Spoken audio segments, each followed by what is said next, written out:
کل خان صاحب نے اپنے ایک انٹرویو میں کہا کہ لانگ مارچ میں کچھ لوگوں کے پاس اسلحہ تھا اور اس بیان کو لے کر کافی تنقید ہوئی. آج تو حکومت نے کمیٹی بنا دی ہے, ان کے بیانات کا جائزہ لے گی, اور رانا صاحب تو یہاں تک کہہ گئے کہ یہ تو بغاوت کے مترادف ہے, خصوصاً جو کے پی کے وزیر اعلیٰ نے کہا.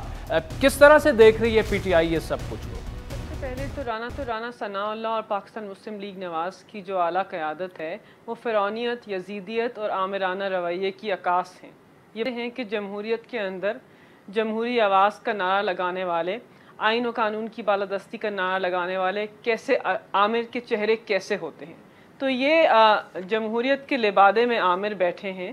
جس قسم کا انہوں نے پاکستان تحریک انصاف کے ورکرز کے اوپر تشدد کیا, ان کے اوپر شیلنگ کی, ہمارے گھروں کی چادر اور چار دیواری کو پامال کیا, اس کی نظیر پاکستان کی تاریخ میں اس سے پہلے آپ کو کسی بھی جمہوری حکومت کے دور کے اندر نہیں ملے گی. تو ہمیں بالکل بھی تعجب نہیں ہو رہا کہ ان کی جو کابینہ ہے اس کے اندر یہ چیز زیر غور آئی ہے کہ پاکستان تحریک انصاف کے جو ورکرز ہیں اور لیڈرشپ ہے ان کو گرفتار کرنا چاہیے. دیکھیں, ہم وہ سیاسی جماعت ہیں جس نے بڑے بڑے اجتماع کیے, ہم نے پاکستان کی تاریخ کے سب سے بڑے جلسے کیے, ہم نے تحریکیں چلائیں, لیکن ہم نے کبھی بھی تشدد نہیں کیا. ہم نے اپنے احتجاج کو پرامن رکھا. ہم آئینی تقاضوں میں یقین رکھتے ہیں اور آگے بھی ہم نے ایسے ہی بڑھنا تھا.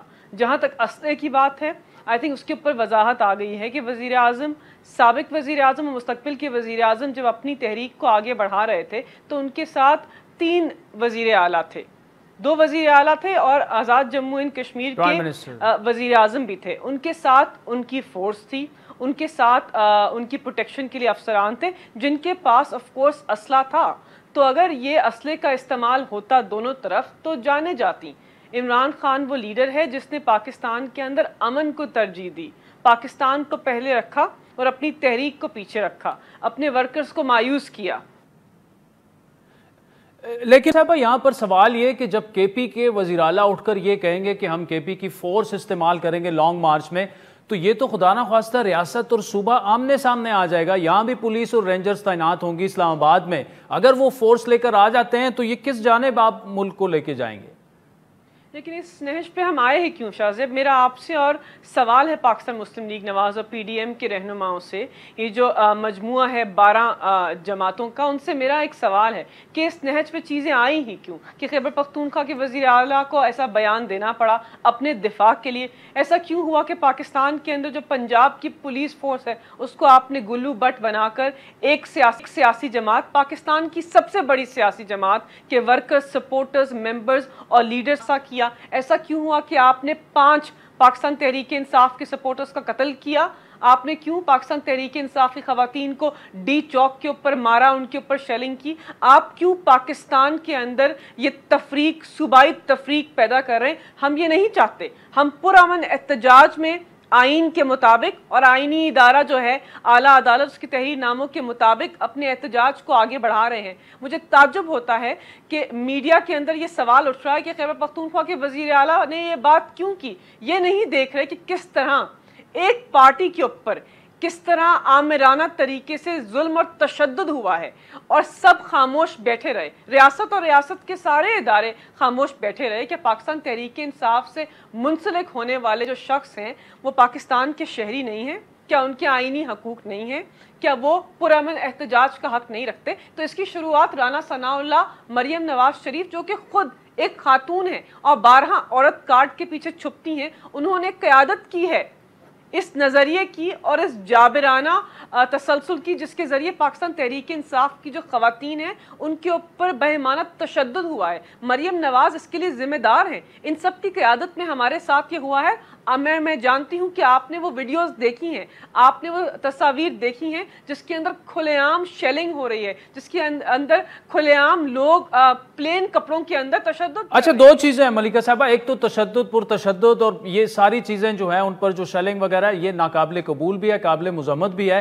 لیکن اس بات کی جسٹیفیکیشن آپ کیسے دے سکتی ہیں کہ H9 میں جلسے کی اجازت ملی, آپ لوگ سارے ڈی چوک پہنچ گئے؟ یہ تو گورنمنٹ یہ کہہ رہی ہے کہ انہوں نے وہاں توڑ پھوڑ کی, جلاؤ گراؤ کیا تو ہمیں ریئیکٹ کرنا پڑا.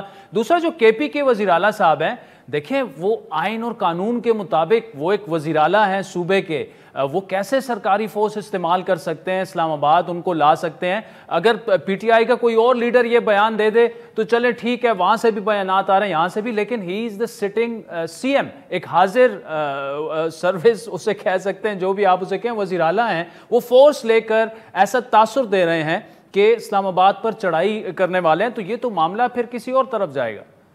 نہیں دیکھیے, پھر مجھے تعجب ہو رہا ہے کہ ایک صوبے کے وزیر اعلیٰ ضرور ہیں, ایک سیاسی جماعت سے منسلک ہے, لیکن ایک پاکستانی شہری ہیں. سب سے پہلے تو پاکستانی شہری ہیں. ایک پاکستانی شہری کہہ رہا ہے کہ میں آئین کے مطابق پاکستان کی حقیقی آزادی کی تحریک میں شامل ہونا چاہتا ہوں. پنجاب کے نالائق, نااہل, غیر قانونی وزیر اعلیٰ حمزہ شہباز شریف جس قسم کا بیانیہ آگے بڑھا رہے ہیں, جو احکامات ایشو کر رہے ہیں, جو امپورٹڈ وزیر اعظم شہباز شریف کر رہے ہیں, جو رانا ثناء اللہ جو ماڈل ٹاؤن کے لوگوں کے قاتل ہیں, وہ جس قسم کا بیانیہ آگے بڑھا رہے ہیں, شروعات تو انہوں نے کی ہے. یہ بیانیہ اور یہ تفریق تو انہوں نے پیدا کی ہے, یہ احکامات تو انہوں نے دیے. ہم تو صرف اپنے دفاع کے لیے آگے بڑھ رہے ہیں. اور یقین مانیے کہ کسی پاکستان تحریک انصاف کے سپورٹر, ممبر اور ورکر یا لیڈر کے ہاتھ میں اسلحہ یا ڈنڈے نہیں تھے. ہم تو پرامن احتجاج کے لیے آگے بڑھے تھے. ہم تو جانتے بھی نہیں تھے اور نہ اس کے لیے تیار تھے کہ سندھ کے وزیر اعلیٰ, پنجاب کے وزیر اعلیٰ, پاکستان کے امپورٹڈ وزیر اعظم اور رانا ثناء اللہ جیسے وزیر داخلہ اس قسم کا تشدد, اس قسم کی اشتعال انگیزی, اس قسم کی بربریت, اس قسم کی یزیدیت کو آگے بڑھائیں گے. ہم تو سوچ بھی نہیں سکتے تھے. شاہ زیب, مجھے یاد ہے میرا آپ سے مکالمہ ہوا تھا جب یہ احتجاج کے لیے آ رہے تھے. کیا آپ نے دیکھا کہ ہم نے کسی قسم کی قدغن لگائی, ہم نے کسی قسم کے کنٹینر لگائے, ہم نے کسی قسم کی شیلنگ کا استعمال کیا؟ نہیں.